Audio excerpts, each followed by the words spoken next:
ভারতের এই মুহূর্তে শনি, বৃহস্পতি যা আছে মঙ্গল ছাড়া সবকিছু কিন্তু একটা রেখায় চলে আসছে মনে হয়। একদিকে মার্কিন যুক্তরাষ্ট্রের সাথে পাঙ্গা, অপরদিকে প্রতিবেশী রাষ্ট্রগুলোর সাথে বৈরী সম্পর্ক, সর্বশেষ ভারত পাকিস্তান যুদ্ধ, বাংলাদেশের সাথে বর্তমান সিচুয়েশন, সবকিছু মিলিয়ে একটা টালমাটাল অবস্থায় আছে ভারত। আর এই বিষয়টাতে নতুন একটা আওয়াজ উঠে গেছে। গেল 2024 সালে আমার খেয়াল আছে তৎকালীন সময় মার্কিন যুক্তরাষ্ট্রের সাবেক প্রেসিডেন্ট বারাক ওবামা তিনি বলছিলেন যে ভারত বিভক্ত হয়ে যাবে।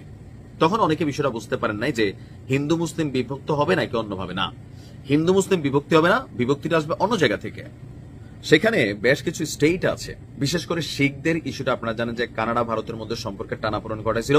দাবি ছিল যে রয়ের এজেন্টরা কানাডাতে গিয়া শিখদের বড় বড় যারা নেতা আছেন তাদেরকে মারা ফেলছিলেন।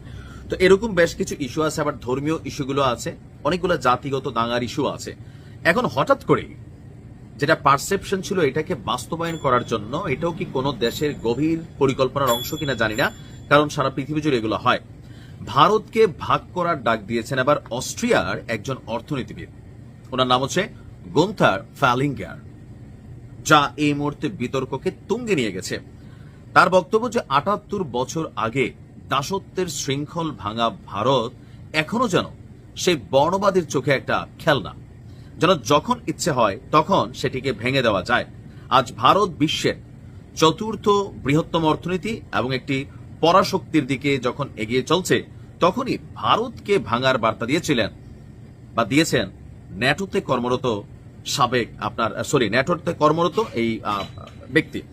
এখন খবর হচ্ছে কি হিন্দুস্তান টাইমসের, এমনকি শুধুমাত্র এই বক্তব্য দিয়ে ক্ষান্ত হয় না, ভারতকে ভাঙা কতটা রাষ্ট্র করা যায় একটা ছবিও সে সোশ্যাল মিডিয়ায় পোস্ট করেছেন যে ভারতকে ধর্ম এবং জাতি এবং ভাষাগত দিক থেকে একাধিক ছোট ছোট দেশে যেন ভাঙা হয়। গুন্থার কে আসেন, তার কথাটার কেন তো ওজন, তিনি হলেন ন্যাটোর সেই ন্যাটো যেটার সাথে পুতিন কাকু লড়াই করে। তো সেই ন্যাটোর যে সম্প্রসারণ কমিটি আছে সেই কমিটিতে অস্ট্রিয়া চেয়ারম্যান, যদিও এই কমিটি কেউ কেউ বলছেন ন্যাটোর সাথে যুক্ত না, এটা আরেকটা কমিটি আছে। যাই হোক, তার বক্তব্য হচ্ছে ভারতকে ভেঙে দেওয়ার ডাক দিচ্ছি আমি।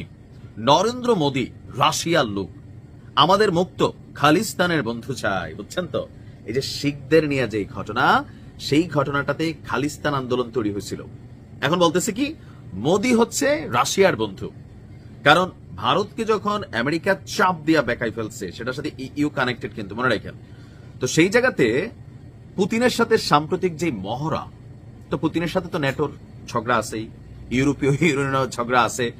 তো সেই ক্ষেত্রে তারা মনে করতেছে ঠিক আছে ভারত তুমি যেহেতু রাশিয়ার সাথে হাত মিলিয়েছো তোমাকে ভেঙা ফেলি।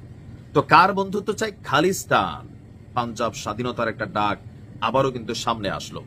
এরপর একটা ম্যাপ পোস্ট করেন, সেখানে দেখা যাচ্ছে উত্তর ভারত পুরাটাই নাকি খালিস্তান।